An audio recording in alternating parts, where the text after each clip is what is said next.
¿Cómo terminamos lo del COVID? Vacuna sí, hoy por hoy sí. ¿Y cómo sigue esto el año que viene? Como para darle un pequeño marco. ¿Vamos a tener que estar siempre atrás de la vacuna? ¿Vamos a estar así? ¿Cómo pensás que termina esto, Guillermo? Bien, ese mensaje tuyo que estás dando en este momento yo creo que es claro. Hoy en día el COVID pasa porque la población, en este momento, ¿no? La población esté vacunada. Sí. Llegar al máximo posible, si es 70, 75, 80, 90% de la gente vacunada, cuanto más vacunado mejor, con la segunda dosis. Quizás hablemos de la tercera dosis el año que viene, algunas se están aplicando ahora para el resto de la población y todavía, según creemos, por las medidas preventivas para evitar transmisibilidad. O sea, hoy pasa por la vacuna y evitar la transmisibilidad. ¿Qué significa esto? Continuemos con las medidas hasta fin de año. Seamos cautelosos y vacunémonos. Si queremos dar un mensaje a la gente, señora, es un señor, esfuercito más nada más, doctor, ¿no? Exactamente. Un esfuerzo más de todas las medidas más la vacuna. Eso de acá hasta fin de año. ¿Cómo sigue a partir del año que viene? Si podemos transformar esta epidemia significa de alguna manera pandemia, epidemia, pandemia y endemia en el grado de compromiso. Pandemia es todo. Sí. Se van a transformar en focos endémicos que van a ir desapareciendo. Para lo cual es fundamental, y creo yo, que a partir del año que viene, marzo, abril o mayo, vamos a tener una vacuna antiviral con influenza A, influenza B, virus A y virus COVID. O sea, que esta vacuna, que posiblemente sea anual, realizada durante muchos años, va a evitar que aparezcan nuevas cepas resistentes porque va a encontrar la defensa necesaria para evitar la proliferación. Perfecto. Creo que pasa por allí y creo que pasa por allí, si todo anda bien, de que nosotros entre marzo y junio del año que viene quizás solamente haya focos endémicos y la pandemia haya desaparecido. Doctor Grieve, yo voy a ser bastante crudo, ¿no?, al respecto. Más allá de... A ver, cuando hablamos de muerte, de defunciones y demás, no solamente se le atribuye al COVID todo esto, sino que, bueno, gran parte de este desenlace viene de la mano de las enfermedades prevalentes, de aquellos que, bueno, manifestaron síntomas y se complicaron con la enfermedad, con la patología. Pero más allá de esto también es sinónimo de muerte el tema de los virus intrahospitalarios. Y en este caso me gustaría preguntarle por qué se da esto, por qué en instituciones de salud podemos encontrar virus que, bueno, están alojados, no sé, en el instrumental será, en el equipamiento, dentro de los ámbitos de los hospitales. ¿De qué manera esto influye y por qué hoy se atribuyen gran cantidad de muertes, por ejemplo, a los virus intrahospitalarios? Bien, es muy buena la pregunta y yo creo que es importante aclararlo a nivel de la sociedad. El primer punto, que no son virus sino bacterias. Bien. El problema de la infección intranosocomial, que se llama así, o intrahospitalaria o intrasanatorial, es la resistencia que realizan las bacterias, no virus. Nuestro problema de la pandemia fue con virus. Perfecto. A nivel de la infección intranosocomial es de bacterias. ¿Cuál es el problema que existe? Y esto desde ya en instrumental no debe haber, todo eso está muy controlado, todo lo que es asepsia, antisepsia. Tenemos sistemas de salud que controlan esto y tenemos equipos de salud, enfermeros de salud e infectólogos que controlan esto en todas las instituciones. Eso tenemos que darle la tranquilidad. Todo esto está absolutamente controlado. Lo segundo es, si en este momento la gente no se quiere operar por el tema COVID, estamos trabajando normalmente. Es lo primero que tienen que saber. La señora que está esperando hace 6 meses hacerse el reemplazo de cadera, que lo haga. No hay pacientes internados. No tenemos pacientes internados y ojalá no lo tengamos hasta fin de año. O sea, que lo que tenía programado, por favor, hágalo porque están todas las medidas como para hacerlo. Pierda el medio. Tenga cuidado, pero pierda el miedo, ¿no? Sí. ¿Qué pasa con la infección intranosocomial? Las bacterias son muy inteligentes. Entonces, las bacterias estudian el tratamiento antibiótico que vos le das y ellos mismos se pasan la información para hacerse resistente a través de determinados mecanismos. Uno de ellos es plásmido. Plásmido es como si fuera un cassette que la bacteria le va pasando a la otra, y va a decir, ojo que te van a tirar con esto, para lo cual hace la esto. Información. Es terrible la información. Exacto. Esa información se produce ¿dónde? Dentro de nuestros organismos. Entonces, las personas que están internados con una determinada infección, que están haciendo un determinado antibiótico, tienen bacterias que aprenden a hacerse resistente, no solamente a hacerse resistente ella, sino a transmitir la información. Entonces aparecen estos gérmenes que se llaman de alta resistencia o multiresistencia a varios antibióticos que tenemos que identificar para poder tratarlo, y cada vez nos vamos quedando con menos espectro antibiótico, porque en los últimos años, por un lado por el HIV y por otro lado por la pandemia, se han hecho muchos estudios virológicos pero pocos estudios en bacterias. En los últimos 10 años han bajado mucho estos estudios en bacterias porque necesitamos nuevos antibióticos. En la década del 90 y principio de siglo, la mayoría de los estudios no eran virales, sino eran justamente para las bacterias. A partir de allí fueron bajando los estudios y nos fuimos quedando con menos espectro antibiótico. En los últimos años prácticamente no han aparecido antibióticos nuevos. ¿Qué es lo que ocurre? Hacemos todo bien, hacemos todo perfecto, hacemos la cirugía en forma perfecta y hay fenómenos inóculos que se encuentran en determinado lugar y en determinado sitio de los pacientes que pueden producir esta infección.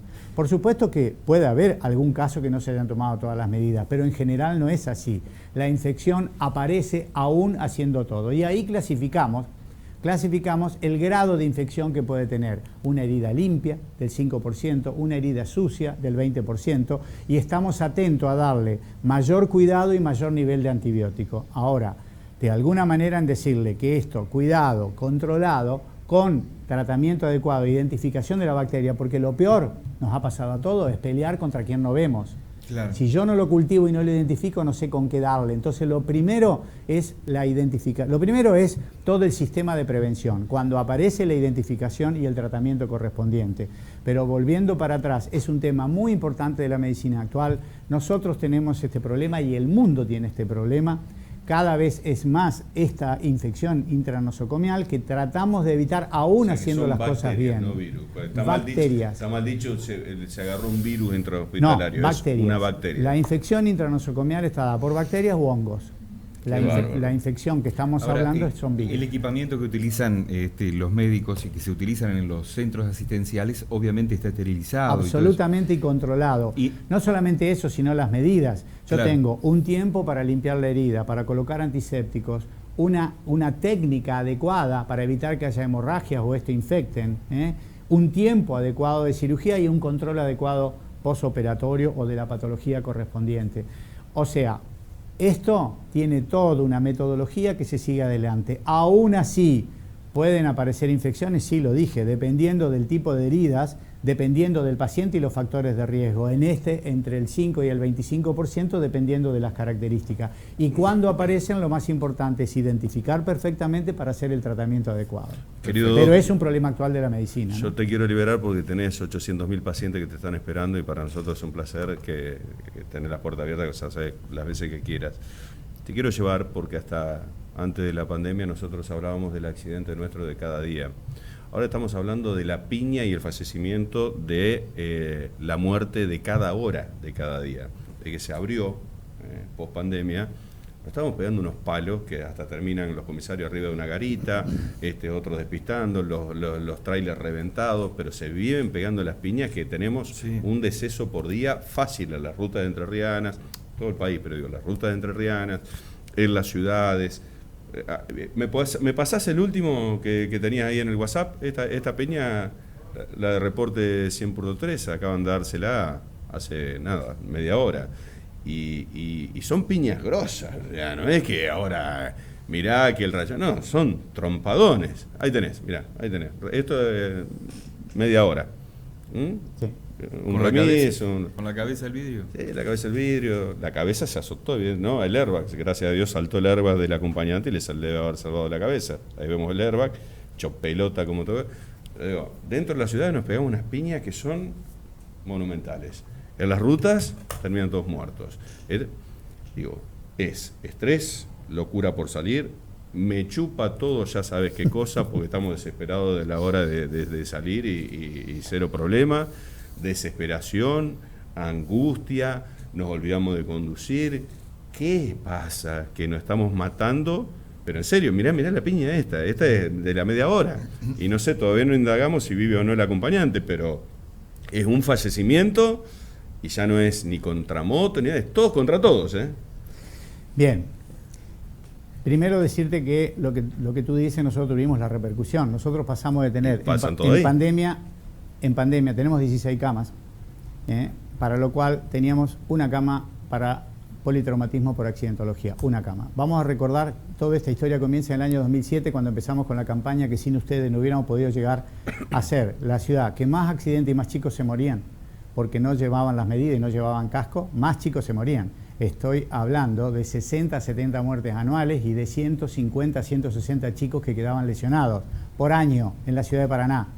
Llegamos al año 2017, o sea, 10 años después, 2007 al 2017, a ser la ciudad con menos accidentología, con mayor uso de casco del 85%, y llegamos de tener 8 a 12 accidentes graves internados en terapia intensiva por mes a tener 2 o 3.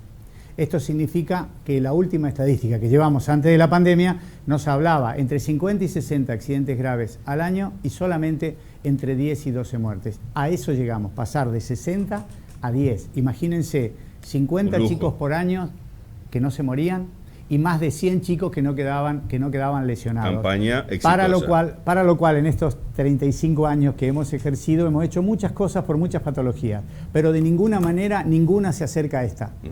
10 años a 50 chicos que se salvaban, 10 años, 50 chicos por año, son 500 chicos vivos que no hubieran estado. Y más de 1000 chicos lesionados. Eso es maravilloso. Bien. Y creo que sin ustedes no lo hubiéramos podido hacer. Y sin la comunidad sin ustedes, porque estaban todo enroscados dándole manija. Hubo que ir a las escuelas, hubo que hacer educación, aparecer con ustedes en los programas. Pero a esto, ¿qué le unimos? El control. En el año 2013 nos juntamos con el Ministerio y las medidas que nosotros solicitábamos que se hicieran. Perdona, no te quiero cortar, pero en el medio, todas estas, es una semana. Te estamos pasando una semana. Ahora llegamos. Dale. En el año 2013 hicimos que, además del control de los inspectores, estuviera la policía. Y que la policía, que cuando veía algo no hacía nada, estuviera junto con los inspectores para ejecutar, por ejemplo, un secuestro. Hemos secuestrado más de 5.000 motos. 5.000 motos que no tenían papeles, que andaban sin casco, y de ellos el 10% terminaban en terapia muertos. Los ayudábamos, chicos jóvenes, entre 16 y 32 años.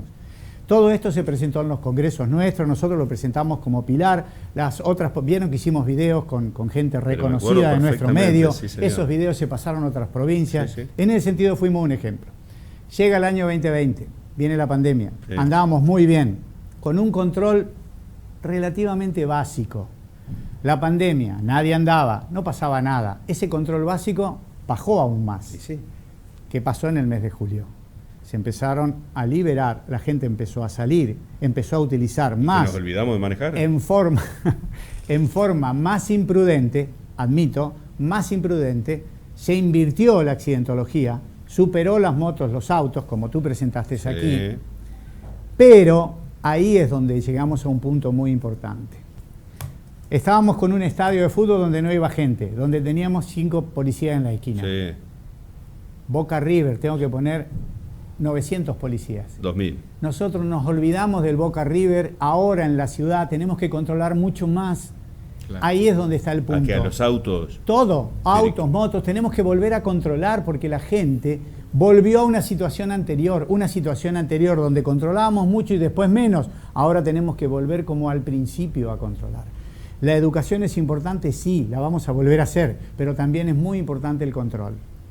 Porque, o sea, terminamos que siempre somos hijos del rigor, ¿no hay otra? No me cabe ninguna duda que no hubiéramos... Pucha, tenemos que aprender, si tenemos una muerte que tenemos muerte a cada rato. En cualquier parte del mundo, y esta experiencia vos la sabés porque yo te la mostré en tu programa. Yo hice la misma experiencia, que voy y me pongo el auto a las 6 de la mañana en Acceso Norte para sacar fotos. Me pongo en el parque para sacar el domingo a las 3 de la tarde. Cada vez que hacía la presentación con ustedes yo tenía 1000 fotos para ver qué es lo que estaba pasando.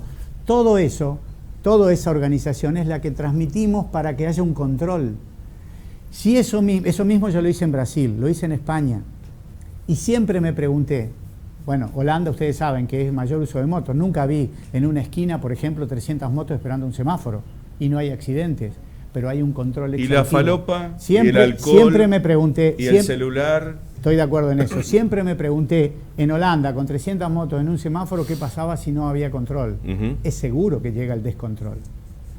Y lo que es increíble, que haya argentinos que en Brasil, en Estados Unidos o en España se comportan de una manera y acá de otra. Entonces, ¿qué significa? Que lo controlamos menos. Tenemos que controlar.